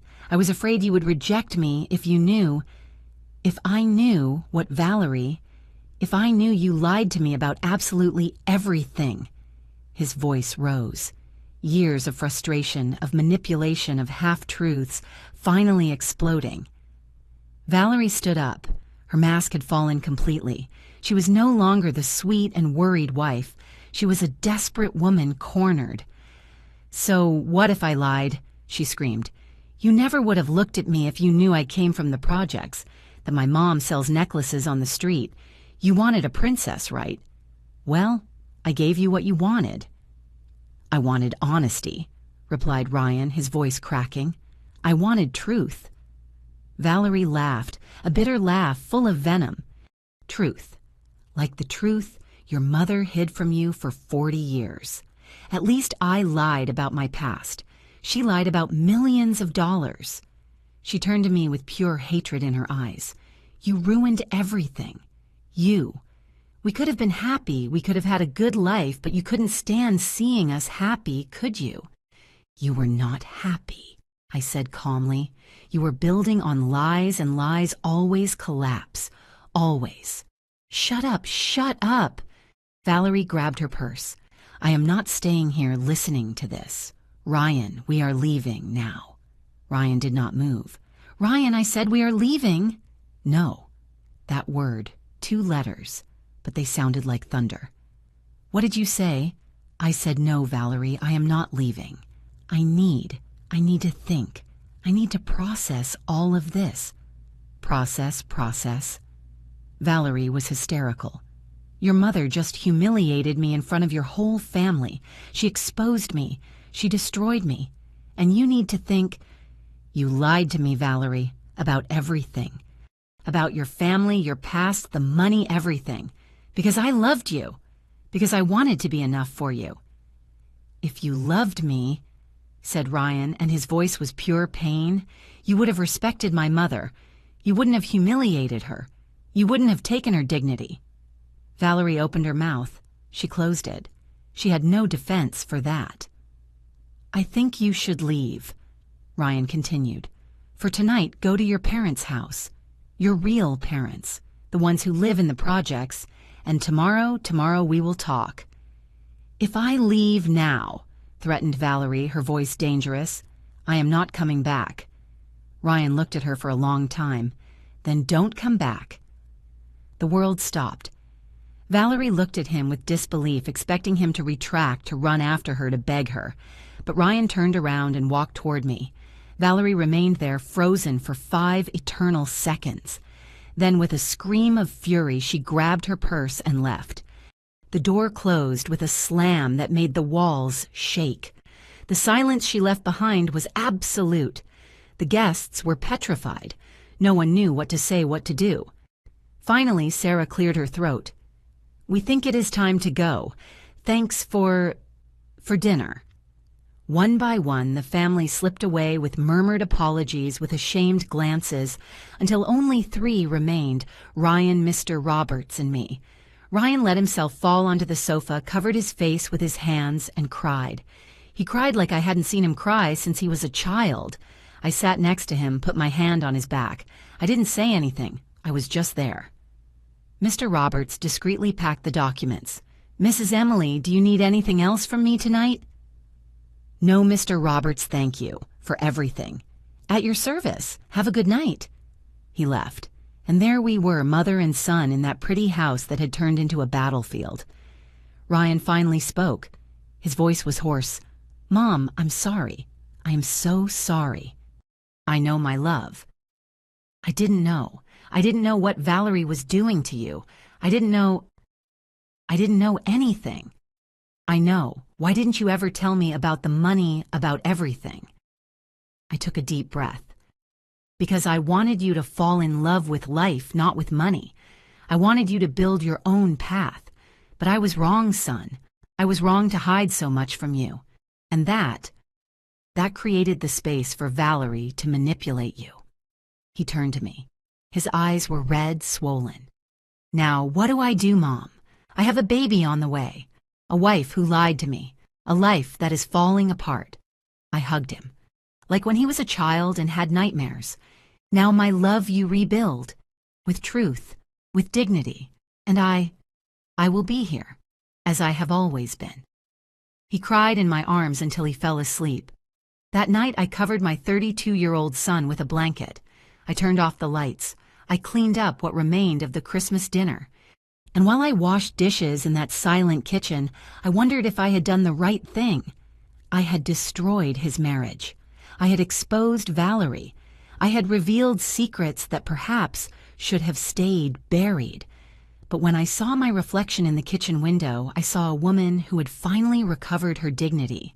And that, after all, was worth more than any secret.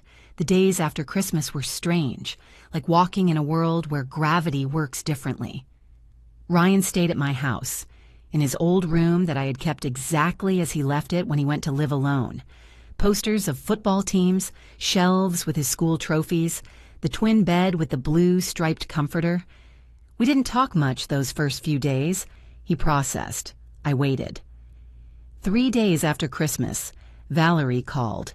It was 11 in the morning. Ryan watched the phone vibrating on the breakfast table. He let it ring. "Are you not going to answer?" I asked. "I don't know what to tell her." The phone stopped ringing. 30 seconds later, it started again. This time, Ryan answered. He put it on speaker. I suppose he wanted me to hear. "Ryan, we need to talk." Valerie's voice sounded calm. Too calm. Calculated. "I am listening." "Not over the phone. Come home, please.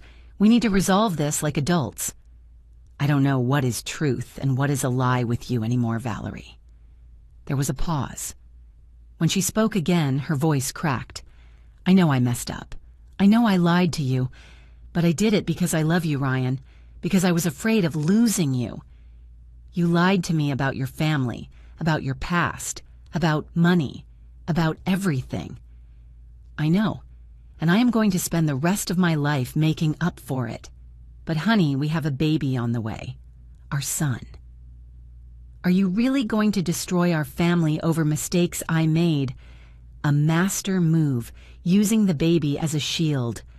I saw Ryan hesitate. I am not trying to destroy anything. I am trying to understand who you really are. I am the woman who loves you, the mother of your son. That is what matters, isn't it? Another pause. Your mom put poison in your head, Ryan. She showed you papers. She told you half-truths. She manipulated you into hating me. My mom showed me the truth. The truth, or her version of the truth. Valerie's voice became harder. Think about it carefully. She hid millions for 40 years. She watched you struggle, work, drown in debt, and never lifted a finger to help you. And I am the villain. Ryan looked at me, confused, hurt. Valerie, that's enough. No, it is not enough, because now your mom has you there in her house under her control. Don't you see what she is doing? She is taking you away from me, from your wife, from your baby. She is repeating the same pattern as always, controlling you. No one controls me. Oh, really? Then come home now. Prove to me that you can make your own decisions without your mommy telling you what to do. It was manipulation, pure and crystal clear, but brilliant. Ryan clenched his jaw. I'm coming over, but not to come back, just so we can talk, like you said, like adults. I'll wait for you. She hung up. Ryan stood up. Mom, I need to do this. I need to talk to her, clear things up. I know, son, go, but go with your eyes open. He left half an hour later. I stayed home knitting a blanket for the baby, due in 3 months, hands busy, mind restless. Ryan returned 4 hours later. His face was pale, undone. What happened? He let himself fall onto the sofa. Valerie has a plan. What kind of plan? She wants us to go to couples therapy to save our marriage. She showed me videos on YouTube about families overcoming crises. She talked to me about the baby, about how our son deserves united parents. He took a deep breath. And then she told me something that froze my blood. I waited. She told me that if I don't come back to her, if we don't fix this, she is going to sue me for maximum alimony. She is going to ask for the house. She is going to make this as dirty and painful as possible. I closed my eyes. Of course, when emotional manipulation doesn't work, the threats come. And what did you tell her? That I need time, that I can't simply erase all the lies and pretend nothing happened. He rubbed his face. Mom, what do I do? I sat next to him. I took his hands. Son, I cannot decide this for you. It is your life, your marriage, your baby. But I am going to tell you what I can offer you. Support. No matter what you decide, even if I go back to her. Even if you go back to her. Because you are my son, and that is never going to change. He cried again. I don't know if I love her, Mom. I don't know if I ever really loved her, or if I just loved the idea of what I thought she was. That is the question you have to answer. The following 2 months were a whirlwind. Valerie intensified her campaign. Daily calls, messages, ultrasound photos. Look at your son, Ryan. Are you really going to abandon us? She hired a lawyer. She threatened a lawsuit for abandonment of the home, for psychological violence. She invented stories about mistreatment. But then, Mr. Roberts did his job. Mr. Ryan, he told him one afternoon in my living room, I have investigated the legal situation. Your wife can sue for alimony. Yes. But given that you did not abandon her, she kicked you out of the house when you discovered her lies. And since there is no proven violence, the judge will be reasonable. And the house is in both names. But you paid the down payment with a loan from your company. I have the documents. In a divorce, it would be divided equitably. Considering the credit card debts she hid, you would probably end up selling and splitting the little that remains. Ryan nodded slowly. And the baby. Joint custody, most likely. You have the right to be a father, Mr. Ryan. She cannot take that away from you. But then something happened that none of us expected. At the end of February, 2 weeks before the due date, I received a call. An unknown number. Mrs. Emily. Yes. Who is speaking? I am Rebecca Ortega, Valerie's mom. My heart raced. Mrs. Rebecca, I need to speak with you in person. Can we meet? We agreed on a coffee shop near my house. I arrived 15 minutes early. I ordered a coffee that I didn't drink. Rebecca Ortega arrived on time, 57 years old, gray hair tied back in a ponytail, simple clothes but clean, rough hands from working, tired eyes but kind. She sat across from me. She ordered tea. "Thank you for coming," she said softly. "Tell me, Mrs. Rebecca, what do you need?" She took a deep breath. "I need to apologize for my daughter for everything she did to you. I wasn't expecting that. I know Valerie treated you badly. Ryan told me." "Well, Valerie told me her version, but I know my daughter. I know when she lies." Her eyes filled with tears. "I raised her alone after my husband fell into depression. I worked selling whatever I could to give her an education. But at some point, she decided that it would never be enough, that she deserved more, that the world owed her something. It is not your fault, Mrs. Rebecca. Yes, it is, because I allowed it. When she started lying about our life, about our family, I stayed silent, because I wanted her to be happy, because I wanted her to have the opportunities I never had." She wiped her tears. "But I taught her that lying was okay, that pretending was more important than being honest. And now she is going to have a baby, and I'm afraid she will teach him the same thing." I took her hand, rough, hard-working, like mine. "What can I do, Mrs. Rebecca? I don't know if I can ask you this, but could you give Valerie a chance, not for her, for my grandson? That baby is not to blame for his mother's mistakes. Mrs. Rebecca, I would never deny Ryan being a father, nor your grandson having his dad, but that does not depend on me. It depends on Ryan and Valerie. I know, but you have influence over your son. If you tell him not to go back, I would never tell him that. Ryan is an adult. It is his decision." Rebecca nodded. "Valerie hates me for coming here. She told me if I spoke to you, she wouldn't let me see my grandson, but I couldn't stay silent. I needed you to know that not all my family is like her, that some of us do have values." We sat in silence. Two mothers, two women who had fought all their lives, who had made mistakes, who loved their children despite everything. "Mrs. Rebecca," I said finally, "when that baby is born, you are going to meet him. I promise you. No matter what happens between Ryan and Valerie, that boy is going to have his maternal grandmother in his life." She cried. "Thank you, thank you." We said goodbye with a hug, two warriors recognizing each other. That night I told Ryan about the meeting. "Valerie's mom came to see you," he said, surprised. "Yes, she is a good woman, son. Hard-working. Honest. Valerie did not learn her lies from her." Ryan remained thoughtful. "You know, I have been thinking about the baby, about being a dad, and I am going to be there for my son, always. But that doesn't mean I have to be with Valerie." "Have you decided?" "Yes. I am going to ask her for a divorce after the baby is born. I don't want to stress her during the pregnancy, but I also can't continue in a relationship built on lies." I nodded. "It is a difficult decision, son, but it is yours, and I respect it. Do you support me?" "With all my heart." 2 weeks later, on March 15th at 3 a.m, Valerie's water broke. Ryan got the call. He got dressed in 2 minutes. "Mom, it's the baby." "Go, son. I will catch up with you at the hospital." I arrived at City General Hospital 2 hours later. Ryan was in the waiting room, nervous, pacing back and forth. "How is she?" "In labor. The doctors say everything is going well." At 9:43 in the morning, my grandson Matthew was born. 7 pounds, 11 ounces, dark hair, eyes closed, perfect. When they let me into the room, I saw Valerie in the bed, exhausted, disheveled, holding the baby.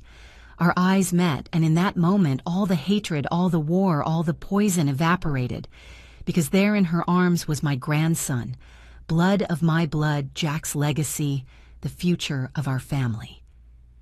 "Do you want to hold him?" Valerie asked softly. I took Matthew in my arms. He smelled new, like hope, like a second chance. "Hello, my love," I whispered. "I am your grandma, and I promise I am going to love you without conditions, without lies, without games," Valerie cried. I don't know if from exhaustion, from hormones, or from something deeper. "Mrs. Emily, I am sorry. I am sorry for everything." I looked at her, really looked at her, and I saw a scared girl who had made terrible decisions trying to escape her past. "I know, Valerie, I know." It wasn't forgiveness, not yet, but it was a start. The 3 months after Matthew's birth were the strangest of my life, like living in 2 simultaneous realities. In one reality, I was the loving grandmother. I visited Matthew 3 times a week. I brought him clothes, I knitted myself. I held him while Valerie showered or rested. I sang him the same lullabies I had sung to Ryan. In the other reality, I was the mother-in-law who had destroyed a marriage. Valerie treated me with cold courtesy. Ryan slept in the guest room of his own house. Divorce conversations were postponed until Valerie recovered from the birth, but we all knew it was a matter of time. In June, 3 months after Matthew's birth, Ryan finally did it. He came to my house on a Saturday afternoon. He sat in the armchair where he had spent so many afternoons of his childhood. "Mom, I spoke to Valerie today. Officially. I asked for the divorce." My heart clenched. How did she take it? Better than I expected. I think she was expecting it too. Living together without being together these months has been unbearable for both of us. And Matthew. Joint custody. She stays in the house during the week. I have him on weekends. When he is older, we will adjust. He took a deep breath. "And Mom, there is something else. Tell me." "Valerie wants to sell the house. She says she can't pay the mortgage alone, that with the credit card debts she is drowning." There it was, the inevitable consequence of years of living beyond her means. "And what do you want to do? Honestly, selling would be best. Divide what is left. Start over." He looked at me with those eyes that still melted my heart. "But Mom, I don't know if I'll be able to. The value of the house went down. With what we owe on the mortgage plus the credit card debts that are in my name too, we are going to come out owing." "How much?" He pulled out some papers. He had studied them. He had numbers written in his small, neat handwriting. "The house is worth $400,000. We owe $350 on the mortgage. The cards add up to $30,000. Valerie kept spending after Christmas." He did mental calculations. "If we sell after paying everything, we are left with maybe $20,000 to split, $10,000 each. And with that, I have to start from zero. Yeah, rent an apartment for me and for when Matthew visits me. Buy furniture, clothes, everything." He laughed bitterly. "At 32 years old, starting over like when I was 20. I observed him. My son, my warrior, defeated but not broken. And I made a decision. "Ryan, there is something I need to tell you." "What is it, Mom?" I got up. I went to my room. I took out a manila envelope from my safe that I had prepared 2 weeks earlier. I returned to the living room. I handed it to him. "Open it." He did. Inside were documents. He read them. His eyes grew wide. "Mom, this is the deed to an apartment." "That is correct. In the downtown district, 2 bedrooms, 2 bathrooms, full kitchen. $500,000. I bought it 6 years ago as an investment." "And why are you showing me this?" "Because it is yours." Silence. "What?" "I am giving it to you, son, so you have a place to live. So Matthew has a home when he is with you, so you can start over." "Mom, no, I cannot accept this. It is too much." "It is not too much. It is what is fair. It is what I should have done years ago. Support you without making you dependent. Give you tools without taking away your hunger to grow." Ryan looked at the document with tears in his eyes. "But there are conditions," I continued. "Conditions?" "Yes, first condition. The apartment is yours, but if you ever sell it, 50% of the profit goes to an education fund for Matthew, locked until he turns 18. He nodded. Agreed. Second condition. You pay me symbolic rent, $100 a month. Not because I need the money, but because I want you to value what you have, so you never forget that things have a cost. Understood. Third condition. Valerie never ever has access to that apartment. It is your space, Matthew's and yours, a place to rebuild your life without the lies of the past. That is my favorite condition, he said with a sad smile. I hugged him. I love you, son, and I am sorry for not telling you the truth sooner. I am sorry that my silence created the space for Valerie to manipulate you. No, Mom, you are not to blame. I was the fool who believed the lies because I wanted to believe them. We stayed like that, hugged, healing, but I wasn't finished yet. There is something else, I said, pulling away. More. I took out another envelope, this one thinner. This is for Valerie. Ryan frowned. For Valerie. Open it. He did. Inside was a check for $20,000. Mom, what is this? It is a gift for Valerie to pay off her credit card debts. What, Mom, after everything she did to you? Listen to me, son. Listen to me well. I took his hands. Valerie is the mother of my grandson. I don't have to love her. I don't have to be her friend. But I also cannot allow my grandson to grow up in poverty because his mother is drowning in debt. But I don't do it for her. I do it for Matthew. And I do it for you. Because as long as Valerie is desperate financially, she is going to be a desperate mother. And that will affect your son. Ryan shook his head, incredulous. You are too good, Mom.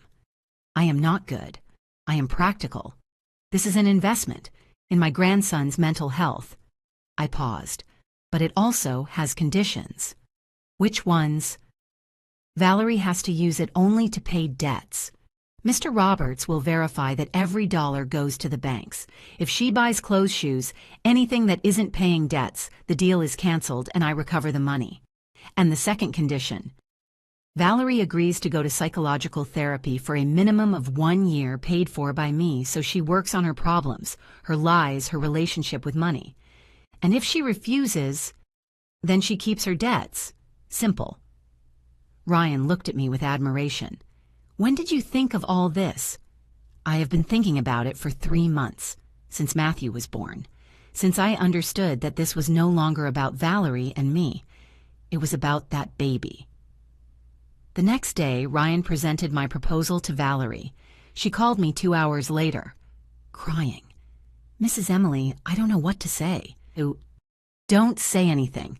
Just accept the conditions and work on being a better person for Matthew. Why are you doing this after everything I did to you? Because I am a mother before being a victim. And that baby deserves the best, including a mom who is okay. Valerie went to therapy, religiously, every week, at first resisting, then opening up. In August, 6 months after Matthew's birth, they signed the divorce. It was amicable, sad, but necessary. Ryan moved into his apartment. He decorated it simply, comfortable. He prepared the second room for Matthew with all his love. And every weekend, my grandson arrived at that space. Sometimes I went to visit them. I cooked for Ryan. I played with Matthew. We were family again, wounded but healing. One Sunday in October, I received an unexpected visit.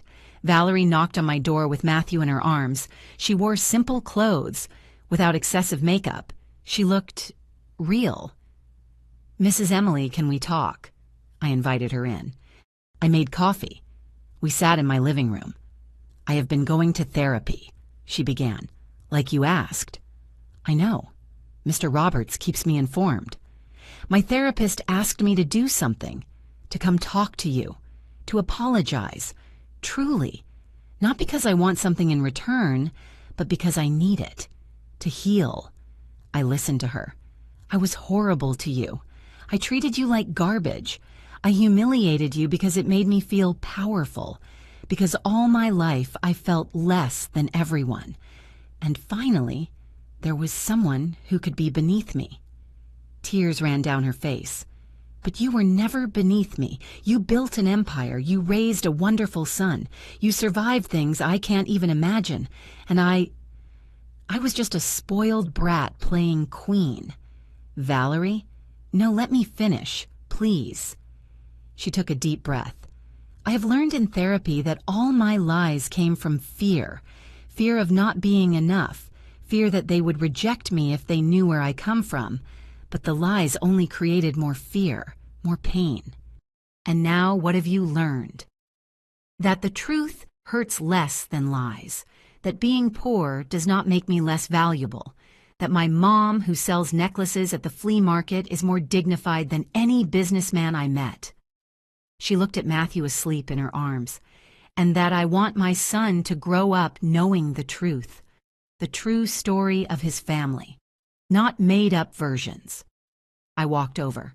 I touched her hand. Valerie, I forgive you. You do, truly. But forgiveness does not mean forgetting. It means letting go of the poison. It means your mistake no longer has power over me. Thank you. Thank you. She left an hour later. Lighter. Freer. And I felt free too. The following months were of reconstruction. Ryan flourished in his new apartment. He got a promotion at work. He started saving again. Valerie continued with her therapy. She sold the leased BMW. She bought a modest car. She stopped pretending to be who she wasn't. And Matthew grew up surrounded by love. From 2 homes. From truth. 1 year after the Christmas explosion, I called a family meeting. Ryan, Valerie, Rebecca, Valerie's mom, Mr. Roberts, and me. I gathered you because I need to communicate some decisions. I began. Everyone looked at me expectantly. I have updated my will. Silence. Ryan, you will inherit one of my apartments in the city center, valued at $1.5 million, and an investment fund of $500,000. Ryan blinked. Mom, wait, I haven't finished. I looked at Matthew playing with blocks on the floor. For Matthew, I have created a trust. $2 million. Locked until he turns 25. For his education, his future, his dreams. Valerie gasped. Mrs. Emily, it is too much. It is not for you. It is for him. So he never has to lie about who he is. So he has real opportunities, not fantasies. I continued. The rest of my net worth, approximately $5 million, will go to the Emily Mendez Foundation for widowed entrepreneurs. Ryan smiled. Mom, it is perfect. Women like me, like Rebecca, like so many who are left alone and have to build from zero. We will give them microloans training support. I looked at Rebecca. In fact, Mrs. Rebecca, I would like you to be part of the board of directors. Rebecca cried. Me, you, because you know what it is to struggle, and because your honesty is what this foundation needs. That afternoon, we all signed documents. We sealed the future, and for the first time in years, I felt at peace. 6 months later, the Emily Mendez Foundation opened its doors. Small office in the business district, 3 employees, a pilot program with 20 women. The inauguration was simple. Coffee pastries, brave women telling their stories. Ryan was there with Matthew in his arms. Valerie came too. Rebecca cut the inaugural ribbon. And me, Emily, the widow, the seamstress, the woman who built an empire in silence. I could finally shout my truth. That night, back in my house, I sat in my flowered armchair. The same one where I had spent 40 years sowing dreams. I took out an old photo, Jack and I young, hugging in front of our humble little house. We did it, my love, I whispered. Our son is a good man. Our grandson will have a future. And your widow never stopped fighting. I put the photo away. I turned off the light, and I slept in peace. 3 years later, Matthew is 4 years old. He is a brilliant, curious, loving boy. He spends weekends with Ryan. During the week, he is with Valerie. And every Tuesday and Thursday he comes to my house, his day with Grandma. We bake cookies. I teach him to use my old Singer machine. I tell him stories about his grandfather Jack. Ryan got married again, to a woman named Elena, elementary school teacher, simple, honest, kind. The wedding was small, beautiful, real. Valerie also rebuilt her life. She has a boyfriend, a mechanic from her old neighborhood who met her selling at the flea market with her mom. He loves her for who she is, not for who she pretends to be. The foundation has helped 200 women in 3 years. Some have opened businesses, others have paid debts. All have recovered dignity, and I am 71 years old. I keep sewing, no longer for money, for love. Every stitch is a prayer. Every garment is a legacy. Yesterday, Matthew asked me, "Grandma, why do you work so much if you are already rich?" I knelt in front of him. I touched his perfect little face. "My love, I do not work for money. I work because every stitch reminds me of who I am, where I come from, and where I am going." "And where are you going, Grandma?" I smiled. "Toward a future where you, my beautiful boy, know that true value lies not in what you possess. It lies in what you build, in how you treat others, in the dignity you never allow them to take away." He hugged me. "I love you, Grandma. And I love you, my darling. And I love you." If this story touched your heart, leave me a comment telling me where you are following us from. What lesson do you take away? Have you ever had to defend your dignity in front of your own family? Share your experience. Like if you believe that dignity has no price. And subscribe to keep listening to stories of women who rise, who fight, who never give up. Because in the end, true wealth is not in what you keep in the bank. It is in what you never allow them to take away: your name, your truth, your dignity.